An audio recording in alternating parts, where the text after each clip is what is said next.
सुनेंगे मनु की कहानी। अब से लाखों बरस पहले की बात है, जब मनु नाम का एक अकेला आदमी पृथ्वी पर रहता था। उस समय दुनिया में जो कुछ भी था वो सब उसे अकेला के ही लिए था। उसके किसी काम में बाधा डालने वाला कोई दूसरा मनुष्य नहीं था।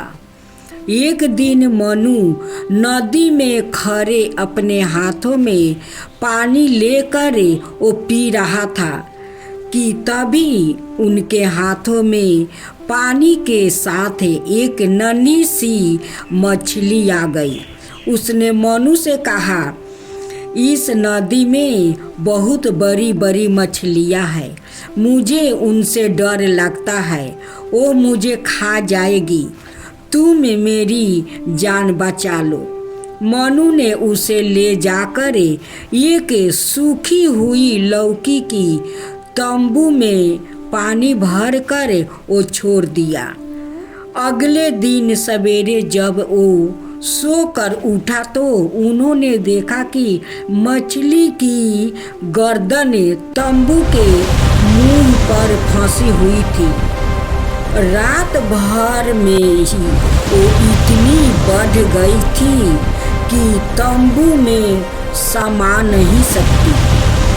मछली ने मनु से कहा, यह तंबू तो बहुत छोटी है, इसमें तो मैं करवट भी नहीं ले सकती, मुझे तुम किसी बड़ी जगह रखो जहाँ मैं थोड़ा घूम फिर सकूं। तंबू लेकर मनु एक तालाब के किनारे गया और मछली को निकालकर तालाब में छोड़ दिया। कुछ दिन के बाद जब मनु उस तालाब के पास पहुंचा तो उन्होंने देखा कि मछली बहुत बड़ी हो गई है। मछली ने मनु को देखते ही उनसे कहा, यह तालाब भी बहुत छोटा है, मैं इसमें कहीं घूम फिर नहीं सकती, तुम मुझे यहाँ से ले चलो, किसी सागर में छोड़ आओ। अब तो मैं इतनी बड़ी हो गई हूँ कि बड़ी से बड़ी मछलियाँ भी मुझे निगल नहीं सकती। मनु ने मछली को उठाकर अपने कंधों पर डाल लिया और उसे दोनों हाथों से वो पकड़कर सागर तक ले गया। जब वो उसे सागर के जल में छोड़ने लगा तो मछली ने कहा, तुमने मुझ पर बड़ा उपकार किया है, मैं इसका बदला चुकाऊंगी। कुछ दिन बाद पृथ्वी पर घनघोर वर्षा होगी, भयंकर बाढ़ आएगी, सब लोग जल ही जल में दिखाई देगा। जंगल और पहाड़ भी पानी में डूबने लगा। तब तुम लकड़ी की एक नाव लेकर मेरे पास यही चली आना, मैं तुम्हें प्रतीक्षा करती मिलूंगी। तुम नाव पर बैठ जाना और मेरी पूंछ को कस कर पकड़ लेना, मैं तुम्हें डूबने नहीं दूंगा।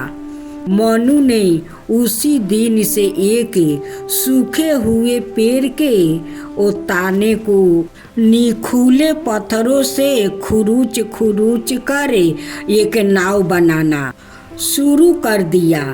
सन के रसों को बाँट बाँट कर एक बड़ी सी वो रस्सी भी तैयार कर लिया। कुछ दिनों के बाद पृथ्वी पर सचमुच बड़े आंधी तूफान आ गया। दिन रात मूसलाधार पानी वर्षा हुआ, पृथ्वी पर जल ही जल दिखाई देने लगा। बड़े बड़े ऊंचे पेड़ भी पानी में डूबने लगा। मनु पेड़ के तने की नाव को सन की रस्सी से बांधकर वो खींचते हुए सागर के किनारे ले गया। उन्होंने ढेर सारे अंगूरों के गुच्छे भी तोड़ कर रख लिया था। जब वो सागर के किनारे पहुंचा तो मछली उन्हें वहां मिली। मनु नाव को पानी में ढकेल कर उस पर बैठ गया। उन्होंने रस्सी का दूसरा सिरा मछली की पूंछ में बांध दिया। मछली उन्हें सागर में बहुत दूर तक ले गई। ऊपर आसमान और नीचे जहाँ तक दृष्टि जाती पानी ही पानी था। दिन पर दिन और रात पर रात बीतते गया। मनु रोज सवेरे शाम एक अंगूर का दाना खुद खाते और एक पानी में फेंक कर मछली को खिला देते थे। बहुत दिनों के बाद पानी कुछ कम होना शुरू हुआ और उसके भी बहुत दिनों बाद पानी के बीच में से धरती उठती सी मालूम हुई। फिर वह और ऊपर उठ आई। मनु नाव से उतर कर फिर पृथ्वी पर रहने लगा, पर इस बार वो अकेला नहीं था। जल प्रलय के बाद वहाँ बहुत से नए जीवधारी पैदा हो गया था। उनमें से बहुत से मनुष्य भी थे। वरुण की कहानी। आदित्य और दुनिया में सबसे पहले पैदा होने वाले स्त्री पुरुष थे। उनके पुत्र आदित्य और आदित्य के पुत्र वरुण हुआ। वरुण ने बहुत लंबी आहू पाई। उनके रोम रोम के बाल सफ़ेद थे और घुटनों तक लंबी सफ़ेद दाढ़ी थी। किसी को यह पता नहीं था कि उनकी आहू कितनी है। उनके अनगिनत पुत्र पुत्रियाँ नाती पोते परपोते आदित्य थे। वह सब अपने अपने घर बनाकर रहते थे। उनमें से कुछ शिकार खेलते, कुछ मछलियाँ पकड़ते और कुछ खेती भी करने लगे थे। चोरी वह नहीं करते थे, पर उनमें आपसी लड़ाई झगड़ा की घटनाएं अक्सर होने लगी थी। अक्सर हत्या तक हो जाती थी। एक बार उन्हें सबसे सोचा, हम क्यों ना किसी एक को अपना राजा चुन ले। वह हमारे झगड़े निपटाएंगे, अपराधियों को दंड दे, जिससे हम सुख शांति से रह सके।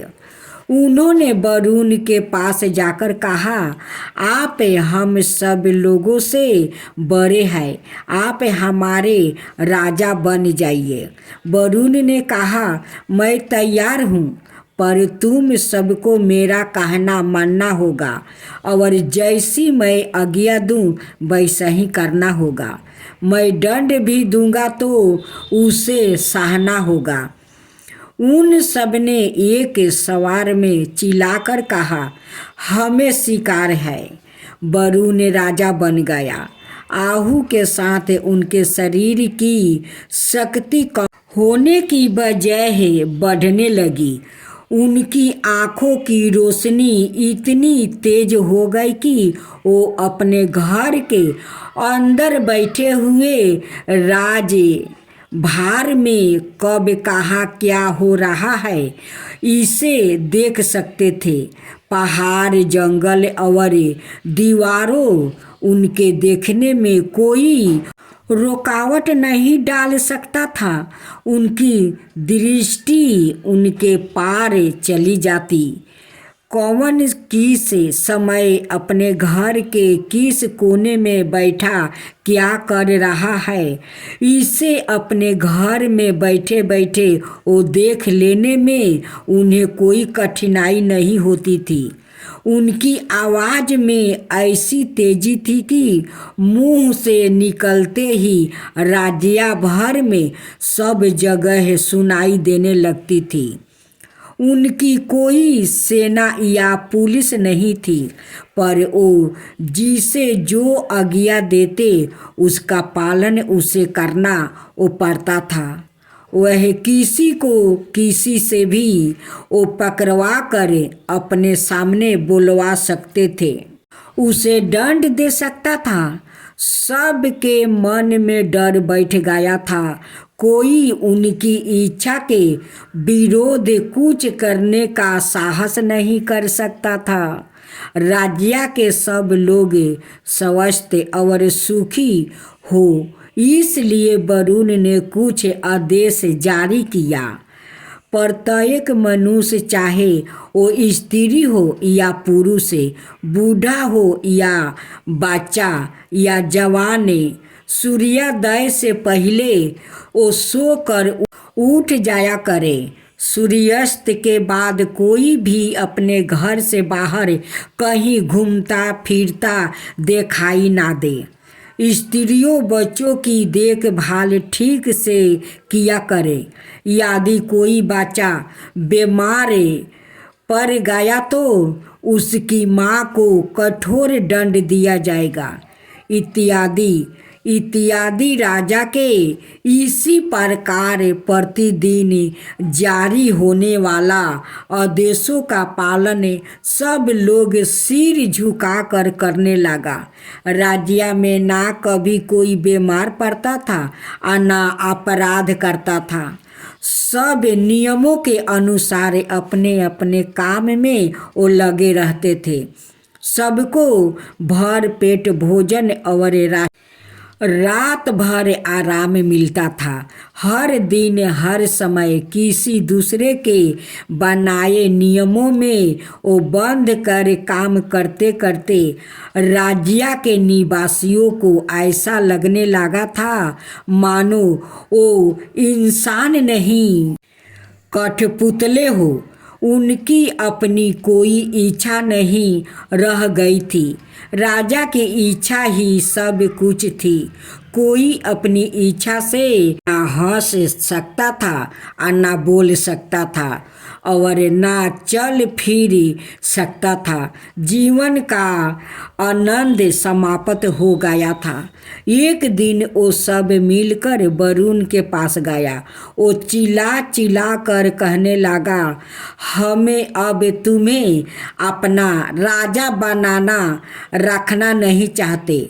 हम तुम्हारी इच्छा अनुसार चलते चलते वो थक गया है। अब हम किसी और को राजा बनाएंगे। वरुण ने कहा, तुम ऐसा नहीं कर सकते।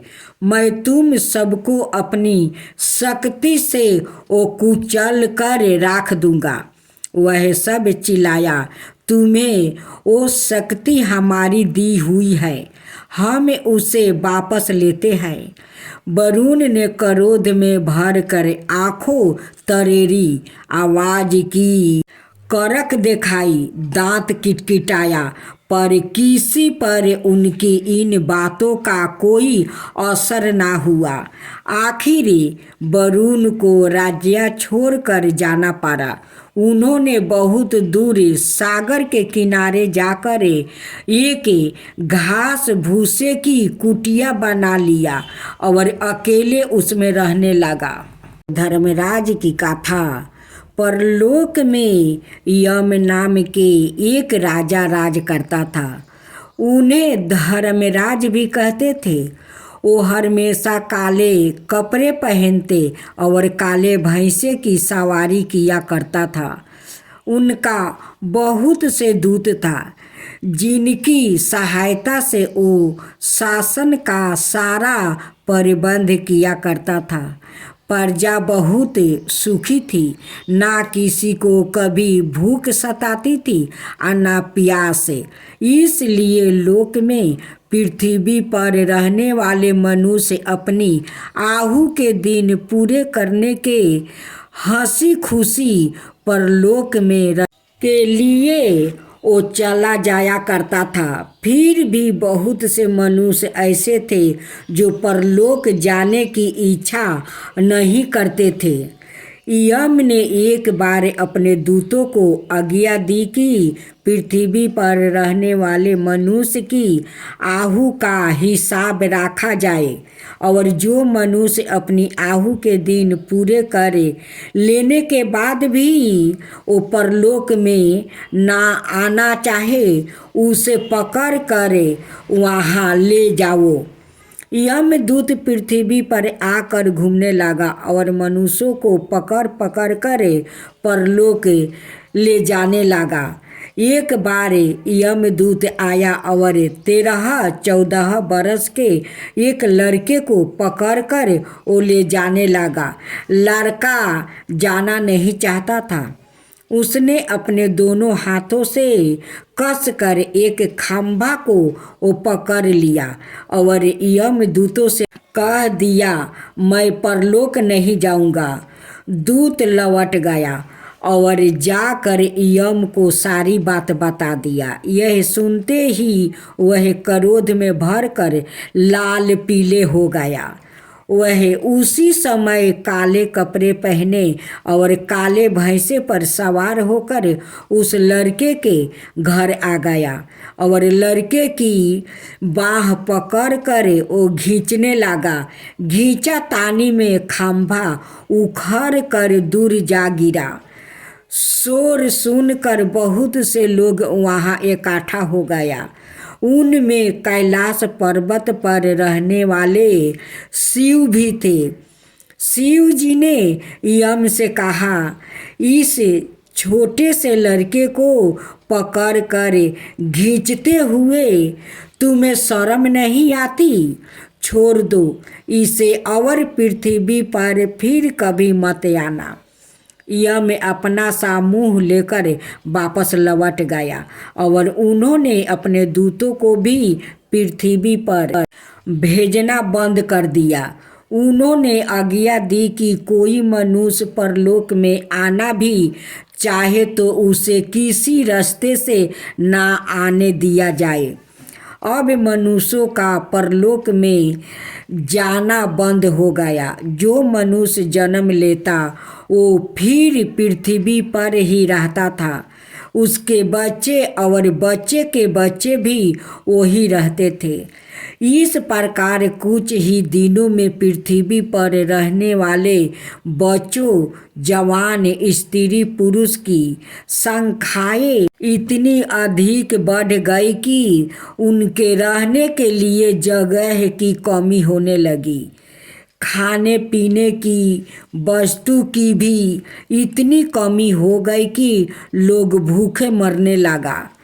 दुखी होकर लोगों ने शिव जी के पास जाकर विनती की कि वह उनके लिए परलोक जाने के रास्ता खुलवा दे।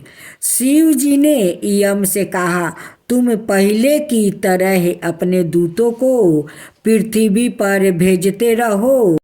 तब से यमदूत पृथ्वी पर बराबर आते रहते हैं और जिस मनुष्य की आहु के दिन वो पूरी हो जाते हैं उसे अपने साथ परलोक ले जाते हैं। अब पवन सुत मारुति की कहानी। एक दिन तेज हवा चल रही थी, तभी आकाश में बादल घेर आया। हवा बादलों को तीर बीर कर देना चाहती थी और बादल घेर घेर कर बरसाना चाहते थे। इस प्रकार दोनों में कुछ देर तक लड़ाई होती रही। फिर आकाश साफ हो गया।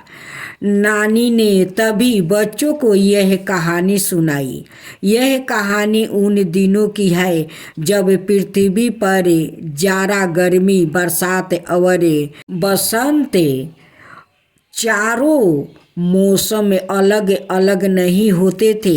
दिन रात जब देखो तब वर्षा होती रहती थी। अक्सर बहुत बहुत दिनों तक सूर्य दिखाई नहीं देता था। हिमालय पर्वत पर किसी गांव में दीति नाम की एक स्त्री रहती थी। वो बड़ी रूपवती, सुशील और सच्चा स्त्री थी। मेघों के देवता इंद्र ने उसे देख लिया और उस पर मोहित हो गया। वो उसे अपने साथ स्वर्ग ले जाना चाहता था। दीति उसके साथ वहां जाने को तैयार नहीं हुई। इसे चीढ़ कर इंद्र ने उसे दुष्चरित्र कहकर वो बदनाम करना वो शुरू कर दिया। द्वितीया को यह बात बहुत बुरी लगी। वो इंद्र से बदला लेने का उपाय सोचने लगी। तभी उसकी भेंट केशव नाम के एक ऋषि से हुआ।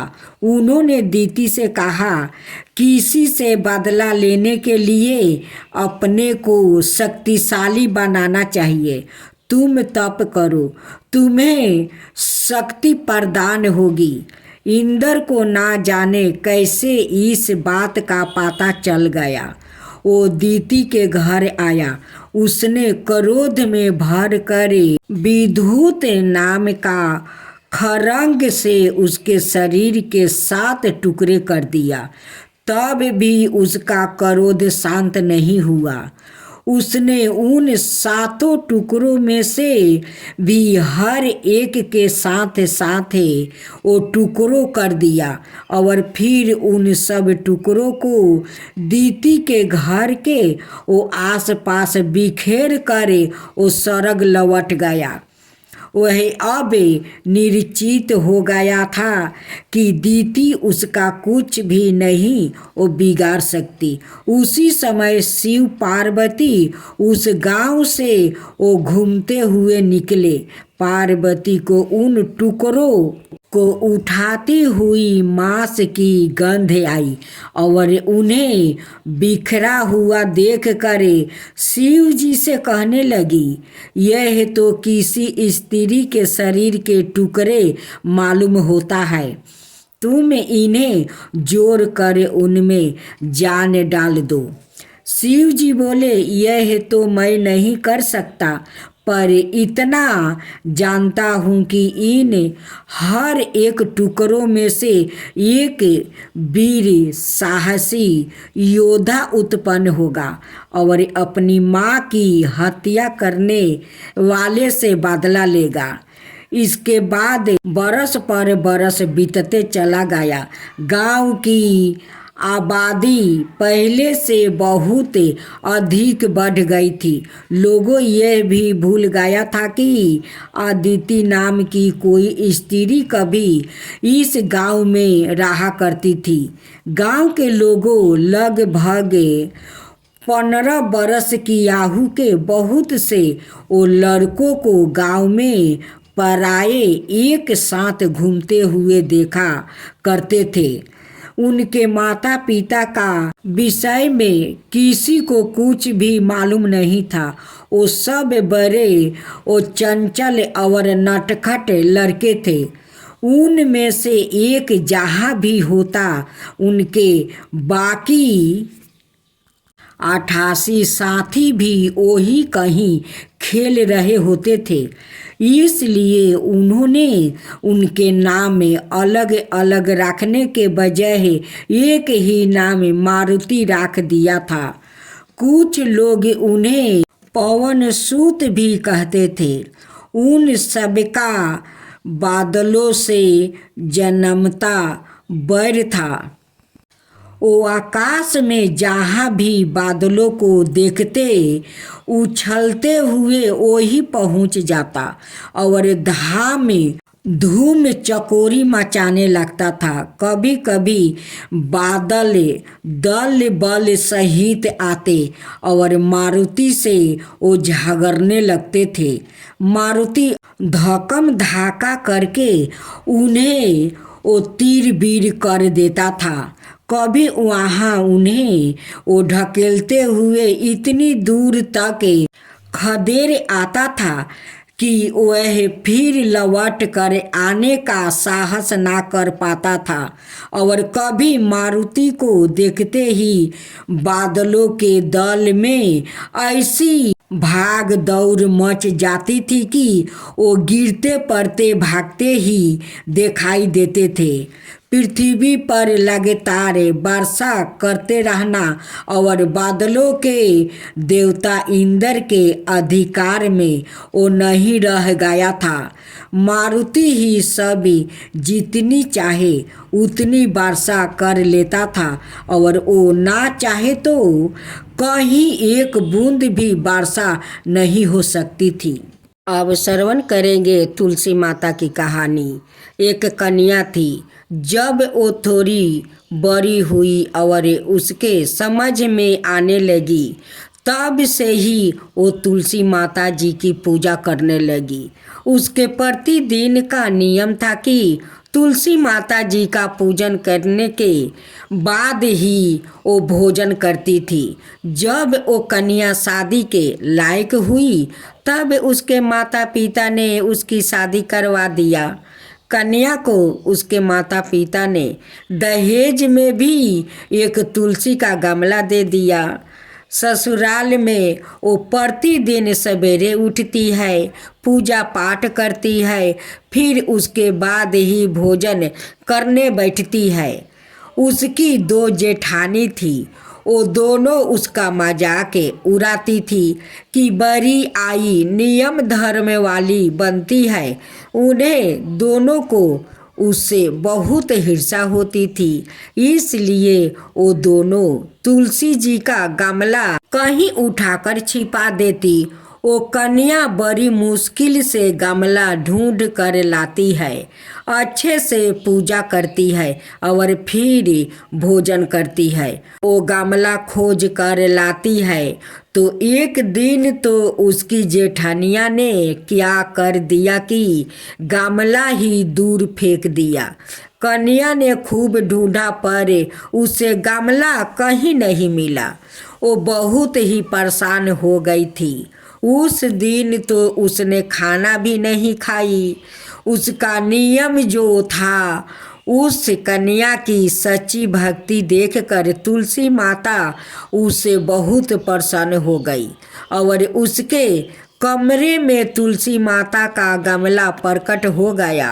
अगले दिन सुबह जब वो उठी तो क्या देखती है कि उसके खाट के चारों कोने पर तुलसी माता का गमला आ गया है। यह देखकर वो तो बहुत प्रसन्न हो गई कि अब मेरी तुलसी माता को कोई चुरा नहीं सकेगा। पूजा करने के लिए भी कहीं और जाना नहीं पड़ेगा और कोई मेरी तुलसी माता को फेंक भी नहीं सकेगा। वो तो जल्दी से उठ कर स्नान करती है और तुलसी माता की पूजा कर लेती है। जब वो खाना खाने बैठती तो उसकी जेठानियाँ मजाक करने लगी कि लो देवरानी का नियम धर्म पूरा हो गया। उससे पूछती है कि तुलसी जी की पूजा कर ली क्या? देवरानी धीरे से बोलती है हाँ कर लिया। जेठानिया बोलती है कहाँ से कर लिया? पूजा का गमला तो फेंक दिया था। देवरानी कहती है कि देख लो मेरे कमरे में खाट पर तुलसी जी लग रही है। जेठानिया बहुत शर्मिंदा हुई और बोली कि देवरानी तेरी भक्ति सच्ची है रे, हमने तुझे बहुत परेशान कर रखा है, हमें माफ़ कर दे देवरानी, हमें माफ़ कर दे। उन्होंने जेठानी को माफ़ कर दिया।